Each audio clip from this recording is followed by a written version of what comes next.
오늘 재직 헌신예배입니다. 여러분, 재직이 뭡니까? 교회 헌법 4권 정치에 보면 21장에 의회 구조에 대해서 나오는데 2조에 재직에 대한 구성, 당회원, 그 장로님들, 그리고 집사님들, 그리고 권사님들이 재직입니다. 근데 이제 어떤 교회는 안수 집사님들만 재직으로 하는 데가 있고 서리 집사님들까지 재직으로 하는 데가 있어요. 그건 교회에 따라 달라요. 그럼 재직이 뭘 하는 겁니까? 두 가지 일인데, 재직 두 가지 일입니다. 첫 번째, 교회에서 위임하는 금전, 즉 예산을 처리하는 게 재직의 첫 번째 일입니다. 두 번째, 뭘로 하느냐? 구제와 돕는 일, 그러니까 구제의 경비로, 그러니까 교회의 금전을 집행하는 곳이, 그러니까 이거를 재정부에서 예산대로 각 부서나 또 각 기관한테 청구한 예산을 주면 이 돈을 구제를 위해서 실무적인 일을 감당하는 곳이 재직입니다. 그게 이제 교회 헌법에 나온 대로입니다. 이게 성경적인 근원도 똑같습니다. 사도행전 6장 1절에 3절을 보면 집사를 선발했죠. 매일의 뭐를 관리하죠? 구제가 디아코니아, 이게 식탁에서 시중 드는 일을 말해요. 누군가를 먹이고 도와주는 이 구제. 그래서 재직들은, 집사님들은 사도행전 6장에 세운 이유가 구제를 위해서 세웠는데 접대, 그러니까 식탁, 그 사람을 살리는 일을 이 집사님들이 하도록, 재직이 하도록 사도행전부터 이미 시작된 거죠. 그래서 3절에 이 일을 그들에게 맡겼다. 그럼 누가 맡겼냐? 사도들이 맡긴 거죠. 뭐 베드로, 야고보, 요한 이런 사도들은 그럼 뭐에 전념했냐? 그들은 말씀과 기도하는 일에 전념을 했고 나머지 교회 모든 살림 그리고 교회 예산으로 누군가를 돕고 섬기고 디아코니아, 그러니까 성도들을 이렇게 말이 이제 시중하라고 하니까 맞죠? 하인처럼 이게 아니라 그분들을 구제하는데 사실은 재직이 그 일을 감당한 겁니다. 전무한 거죠. 전담. 그러면 구제는 결국 뭐냐? 영혼을 살피는 일이에요. 여러분, 누군가를 살필 때 반드시 뭐가 필요하죠? 돈이 필요한 거예요. 이건 교회라고 해서 우리가 돈을 과시하거나 정죄하실 필요 없고 교회는 반드시 돈을 가지고 성도를 섬깁니다. 우리가 점심을 식당 먹는 것도 김치를 먹는 것도 교회에서 우리가 만나서 어떤 모임을 할 때 다과를 먹는 것도 다 뭡니까? 돈을 가지고 하는 거죠. 그러니까 누군가를 살필 때 돈을 가지고 하죠. 오늘 이 예배가 끝나면 또 재직회라는 걸 하죠. 그게 이제 돈에 관련된 걸 우리가 예결산을 잡는 거죠. 그러니까 이 모든 일들이 재직의 기능이죠. 그럼 이 돈을 가지고 구제를 하기 때문에 여러분, 재직의 가장 중요한 요건이 뭘까요? 돈을 맡길 수 있는 뭐가 필요할까요? 신용이 필요하죠. 그러니까 신용이 없으면 안 되는 거겠죠. 돈을 써야 되는데 지 마음대로 써버려. 그럼 돼요, 안 돼요? 안 되는 거잖아요. 그러니까 우리가 2달에 한 번씩 재직회도 하는 거고 재직회에서 교회 헌금이 물질이 제대로 쓰였는지 우리가 이제 결산을 하면서 보죠. 신용이 중요해요. 여러분, 즉 재직은 이 돈을 관리하는 차원에서 신용이 중요해요. 여러분, 식당의 신용은 뭐에 달렸죠? 맛이죠. 맛이 바뀌면 식당의 신용이 떨어지는 거예요. 건설의 신용은 뭐에 달렸죠? 건설 자재, 부실공사 이런 것들이 업독을 하는 데 달렸죠. 여러분, 서비스업의 신용은 뭐에 달렸죠? 말 그대로 서비스에 달렸어요. 그렇죠? 서비스가 예전 같지 않아. 그럼 신용이 떨어지는 거예요. 병원의 신용은 뭐에 달렸죠? 치료에 달렸죠. 그래서 치료를 하나도 못하고 오히려 더 아파버리고 오히려 치료받으러 갔다가 사람 죽어버리면 병원 신뢰는 떨어지는 거죠. 학원의 신용은 뭐죠? 합격률이겠죠. 그럼 목사의 신용은 뭐죠? 말씀과 기도입니다. 여러분, 목사의 신용은 말씀과 기도. 교회의 신용은 뭐죠? 복음과 성찬과 칠입니다. 천국에 목사님이 왔더니 예수님의 목사님을 정말로 뜨겁게 안겨줬어요. 옆에서 지켜보던 집사님이 예수님, 아니 나올 때는 그렇게 반갑게 안 해주더니 목사님 온다고 그렇게 반갑게 해줍니까? 얘야, 서운해하지 말아라. 20년 만에 목사가 처음 천국에 왔다. 참 뼈아픈 유머 아니에요? 그 정도로 목사들도 사실은 천국과 구원에 대해서 항상 경각심을 가져야죠. 그럼 재직의 신용은 뭘까요? 재직의 신용은 아까 돈을 관리하는 거지만 돈으로 뭘 한다고 그랬죠? 구제. 결국 재직이 재직다운가의 신용은 봉사에 있어요. 베드로전서 4장 9절에서 11절을 볼까요? 서로 아까 대접이라고 했죠. 대접하기를 뭐 없이 하라? 원망 없이 하라. 첫 번째 원망 없이 하라. 두 번째 뭐를 받은 대로 하라? 은사를 받은 대로 봉사하라. 그리고 11절 세 번째 봉사하려면 뭘로 하라? 공급하시는 힘으로 하라. 자, 세 가지예요. 재직은 봉사로 신용을 얻는 건데 그럼 봉사할 때 뭐가 신용의 기준이냐? 첫 번째 원망 없이 하라. 두 번째 은사대로 하라. 세 번째 공급하시는 힘으로 하라. 이게 재직이 갖고 있는 봉사의 기준이에요. 여러분, 그러니까 재직은 원망 없이, 봉사하는데 원망 없이, 그리고 은사대로, 내 은사가 아닌 것을 억지로 하는 것도 사실은 그것은 곤욕이지만 교회적으로는 그러니까 은사대로 세워주는 게 교회가 가장 중요하게 해야 될 한 가지 사역이죠. 그리고 공급하시는 힘으로. 그럼 뭘 공급한다는 걸까요? 나한테 주신 여러 가지. 여러분, 그게 뭐냐면 자랑은 남에게 없는 것을 가지고 뻐기는 게 자랑이고 사랑은 남에게 없는 걸 내가 줄 수 있어서 기뻐하는 게 사랑이에요. 다시, 자랑은 남에게 없는 걸 내가 가지고 있다고 뻐기는 게 기뻐하는 게 자랑이고 사랑은 남에게 없는 걸 내가 줄 수 있어서 기뻐하는 게 사랑이에요. 그러니까 재직은 뭘 공급하냐? 바로 자랑하는 게 아니라 자기가 갖고 있는 걸로 남에게 줄 수 있어서 기뻐하는 거. 이게 재직이죠. 그러니까 내게 있는 걸로 누군가에게 공급해 주는 거. 여러분, 이게 바로 재직이 갖고 있는 신용인 겁니다. 결국 재직은 돈으로 봉사를 하고 구제를 하지만 그 신용은 봉사를 원망 없이 그리고 은사대로 그리고 나에게 주신 것을 남에게 기쁨으로 공급하는 이 재직의 신용. 그러려면 뭐가 바뀌어야 되냐면 저를 따라하세요. 관점. 그러니까 재직이 결국 이 봉사를 원망 없이 은사대로 내게 주신 것을 남에게 줄 수 있는 기쁨으로 공급하려면 뭐가 바뀌어야 되냐면 관점이 바뀌어야 돼요. 어떤 관점이 바뀔까요? 남의 일을 누구 일로? 내 일로 여길 수 있는 관점이 필요해요. 오늘 다윗을 보세요. 11절. 하나님이 다윗에게 말해요. 자, 인칭이 나오죠. 너 몇 인칭이죠? 2인칭이죠. 그렇죠? 너 2인칭이에요. 다윗에게 주신 말씀이에요. 엄밀히 말하면 이 대상은 누구죠? 다윗 자신이에요. 근데 성전은 나중에 누가 짓죠? 솔로몬이 짓죠. 그러니까 다윗이 받았지만 성전을 실제적으로 짓는 건 누구예요? 솔로몬이에요. 인칭으로 따지면 몇 인칭이죠? 3인칭인 거예요. 다윗이 받았고 사실은 누가 성전을 지어요? 그가 지어요. 12절 13절 볼까요? 나는 그는 그에게서. 결국 하나님은 다윗에게 말씀하셨지만 다윗이 성전을 짓는 게 아니라 누가 지어요? 그의 아들. 3인칭 관점이죠. 그러면 여러분, 내 일이다 이게 마음에 와닿고 가까워요? 너의 일이다 이게 마음에 와닿고 가까워요? 그의 일이다 이게 마음에 와닿고 가까워요? 뭐가 제일 마음에 와닿아요? 내 일이다. 제일 먼 거는 뭐예요? 그의 일이다. 그런데 지금 성전을 지으며 누구 일이라고? 그의 일이래. 그럼 다윗은 상식적으로 이 일이 자기에게 멀게 느껴질까요? 가깝게 느껴질까요?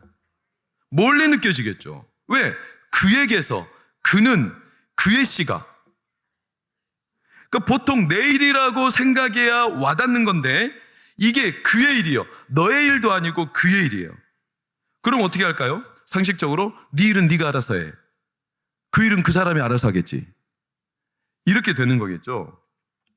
결국 이 관점이 어떠냐에 따라 성도는, 교회는 자신이 맡고 있는 일 또는 누군가 맡고 있는 일이 진짜 교회를 유익하게 할 수도 있고 오히려 무관심으로 무너질 수도 있어요. 여러분, 사장들의 사장이라고 일컬어지는 김승우 회장이 회사가 망해가는 징조 12가지를 말했어요. 회사가 망해갈 때 12가지 징조 중에 제가 몇 가지만 들어볼게요. 2번, 직원들에게 업무를 지시하는 게 확연하게 없을 때. 그러니까 사장이 직원들에게 업무를 지시하는 게 하나도 없어요. 그 말즉슨 관리와 관심이 없다는 거죠. 그럼 그 사장은 관심이 어디에만 있냐? 제밥에만 있는 거예요. 이거는 회사가 망해간다라는 징조예요. 자, 회사가 망해가는 징조 3번. 사장이 어디 있는지 직원들이 모른다. 도대체 어디를 다니는지, 여자를 만나러 다니는지, 사업을 하러 다니는지 이걸 모른다. 그럼 회사가 망해가는 징조. 그 서로 관심이 없어. 너, 내 일이 아니에요. 4번. 고급 취미에 관심을 가진다. 즉 남들에게 보이려는 이런 고상한 취미 활동을 점점 많이 하고 있다. 그러면 망해가는 징조 4번. 5번. 이게 4번과 연결돼요. 그래서 누구를 만나러 다니냐면 고위 관료. 세상적으로 허세를 부릴 수 있는 인맥을 쌓기 위해 다닌다. 그러면 회사가 망해가는 징조라는 거예요. 만약에 교회도 이걸 교회로 적용했을 때 교회가 누가 일을 어떻게 구체적으로 지시하는지 관심이 하나도 없다. 두 번째, 목사님인지 장로님인지 성도들이 어디 있는지 관심이 하나도 없어. 몰라. 세 번째, 온전히 딴 데 관심만 있어요. 고급 취미. 교회가 복음 전하고 말씀 전하고 기도하고 예배하고 이런 데가 아니라 온갖 다른 일, 내만 관심이 있다. 여러분, 그러면 교회도 똑같다는 거예요. 결국 결론은 자기 일이 아닌 징조가 보이면 그 회사는 망한다는 거예요. 그러니까 저도 책임이 무겁지만 재직들도 책임이 무겁고 우리 장로님들이나 이 자리에 계신 성도님들 책임이 무거워요. 제가 교육자들한테 아무 일도 지시를 안 하고 냅둬봐요. 그것은 말이 좋아 자유고 말이 좋아야 그게 관용이지 관심이 하나도 없는 거죠. 신방을 하는지 안 하는지, 설교할 때 제대로 하는지 안 하는지, 기도 생활 하는지 안 하는지, 이런 걸 간섭한다고 생각하면 오히려 이거는 이제 망조가 되는 거예요. 간섭이 아니거든요, 사실. 그 교회에 대한 인칭, 관점의 변화거든요. 여러분, 우리 교회도 그래서 예배 올 때 출석 체크를 하는 거예요. 관심이에요. 이제 와서 말하는 거지만 우리 전사님들, 강성자 전사님이나 공경 전사님은 기억나실걸? 우리 새벽 예배 출석 체크했어요. 그렇죠? 그래서 새벽 예배 들어올 때 뭘 찍었어요. 카드를 넣으면 거기 띡띡 찍혀요. 그래가지고 출석 체크, 이 목사가, 이 전도사가 한 달에 새벽 예배 몇 번 빠졌냐, 그 체크했어요. 요새 체크 안 하죠? 관심이요, 무관심이요? 빨리 말해요. 무관심이지. 그럼 체크해야 되겠죠?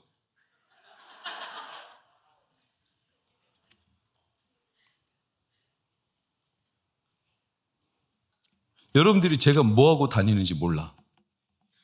솔직히 담임 목사님을 믿는 걸 수도 있지만 사실은 뭘 하든지 상관이 없어. 관심이 없어. 그건 안 되잖아요? 물론 저는 오가봤자 집하고 병원하고 교회밖에 없어요.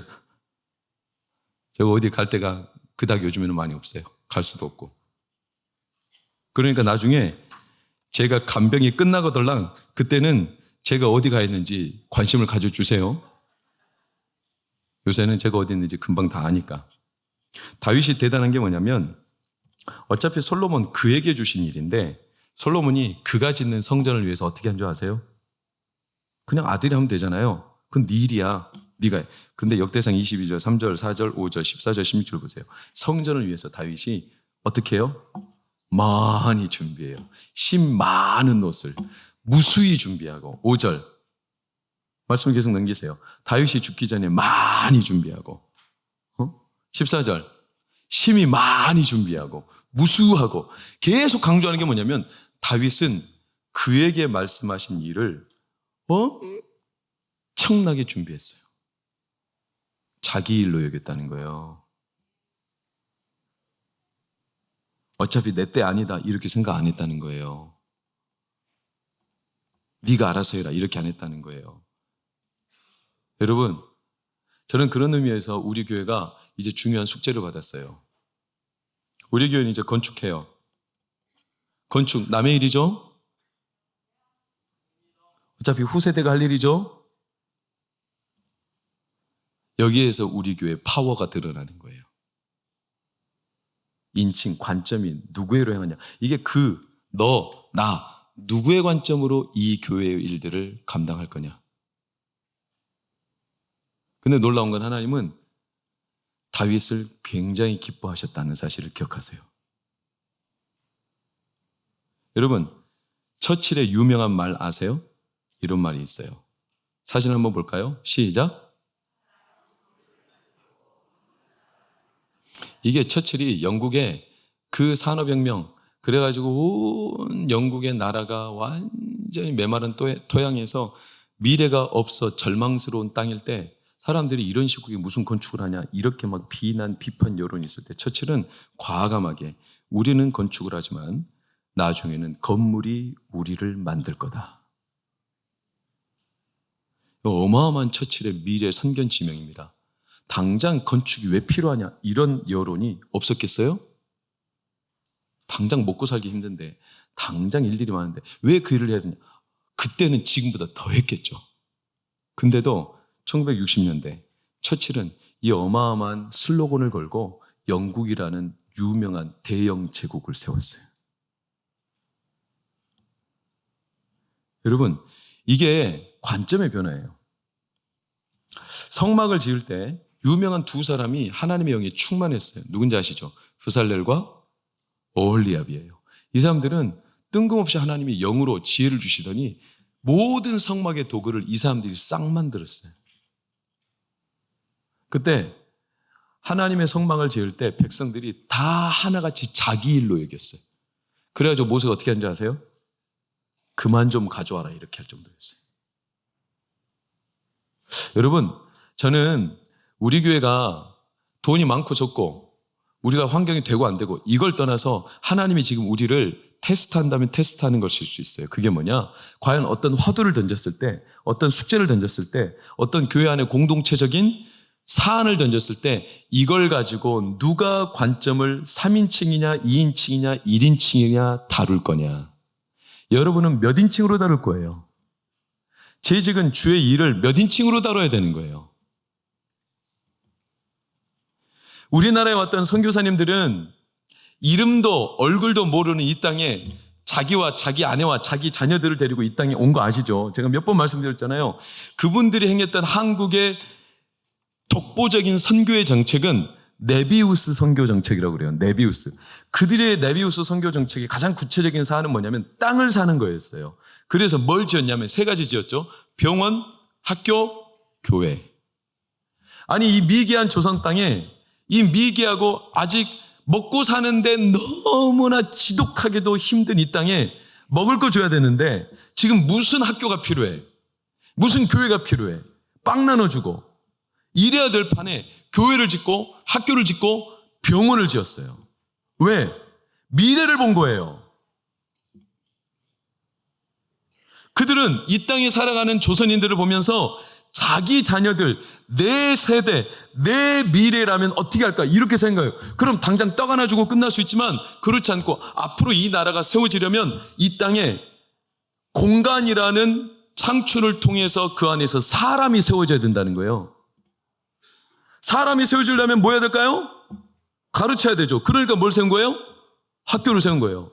그 사람들이 영혼이 강건해야 되겠죠. 그래서 뭘 세운 거예요? 교회를 세운 거예요. 그 사람들이 육체도 건강해야 되겠죠. 그래서 뭘 세운 거예요? 병원을 세운 거예요. 그게 세브란스고 그게 이화여대고 그게 우리나라에 지금 전무후무하게 100년 전부터 이 땅에 세워진 모든 학교와 그 어마어마한 우리 한국에서 내놓으라는 병원과 대학들은 싹 다 선교사님들이 세운 거죠. 우리나라가 그냥 생긴 게 아니에요. 그분들이 이 땅에 얼마나 자기 일처럼 땅을 사서 건물을 짓고 거기에 학교를 세우고 병원을 세우고 교회를 세우고 그 덕에 오늘 우리가 여기 있는 거예요. 여러분 신앙심이 좋다는 건 딱 한 가지예요. 3인칭을 1인칭으로 만드는 사람이 신앙심이 좋은 거예요. 그의 일인데 내 일로 만드는 수준인 거죠. 적지 않은 성도들이 반대로 생각해요. 내 일인데 그의 일로 생각해요. 우리 신임 재직 집사님들 오늘 환영하고 축복합니다. 권찰님들 환영하고 축복합니다. 갑자기 재직이고 집사가 돼가지고 얼떨떨하죠. 뭐 하는지 잘 모르겠잖아요. 우리 신임 재직 군기 담당인 누구십니까? 아까 차렷 열중시엇 하신 분이 하셔야 될 것 같아요. 집사님 되시면 그 처음 미션으로 설악산 등반해야 돼요. 모르셨어요? 안수 집사님 되시면 한라산 등반, 장로님 되시려면 백두산 등반. 아멘. 사실 그런 건 없는데 오늘 우리 신임 집사님, 권찰님 때문에 우리 재직들이 가슴이 설레고 좋습니다. 새로운 물이 들어와서. 여러분, 삽성도라고 들어보셨어요? 삽성도. 삽성도는 뭐냐면 일이 딱 떨어지면 확 퍼다가 이거는 김 집사님 거! 확 퍼다가 이거는 이 집사님 거! 남의 걸로 다 퍼주는 건 삽성도예요. 1인칭을 3인칭으로 바꿔버리는 달란트를 가진 사람들. 여러분, 남의 걸로 여기면 사람이 어떻게 할까요? 함부로 해요. 남의 걸로 생각하면 함부로 해요. 내 양이 아니고 남의 양이니까 어떻게 할까요? 함부로 해요. 그래서 사꾼이 나오는 거죠. 관점이 바뀌면 그렇게 되는 거예요. 하나님의 일이냐 사람의 일이냐. 그래서 베드로가 넘어진 거예요. 예수님 가로막잖아요. 다윗이 언제 범죄했죠? 밧세바가 자기 신하라고 생각하는 거예요. 하나님의 양이 아니라. 그때 넘어진 거예요. 관점이 바뀌었어요. 우리 선생님들은 남의 새끼 아니라 내 새끼라고 생각해야 그 자녀가 교육이 될 거예요. 여러분이 유명하게 아는 명곡 님이라는 글자에 뭐만 붙이면? 저만 한번 붙이면 뭐가 되죠? 남이 되는 거죠. 3인칭이 1인칭으로 바뀌는 거, 1인칭이 3인칭으로 바뀌는 것은 순식간이에요. 결국 관점이 중요해요. 3인칭이냐 1인칭이냐. 여러분 누굴까요? 맞춰보세요. 보스턴 교회의 한 정신병원. 이곳에서 치료를 받고 있는 환자 중에 앤이라는 소녀가 있었다. 시력도 잃고 괴성만 지르는 그녀를 지하 독방에 감금하듯 옮겨 놓았다. 의사와 간호사는 그녀를 포기했다. 그러나 한 자원봉사자 할머니는 포기하지 않고 그녀를 자기 집으로 데려와 정성으로 가르치고 치료를 했다. 맹아 학원도 졸업시키고 나중엔 수술로 눈도 뜨게 해줬다. 그렇게 해서 그 소녀는 맹아들을 가르치는 선생이 됐는데 처음으로 맡아 가르친 소녀가 바로 누굴까요? 맞아요. 헬런 켈러예요.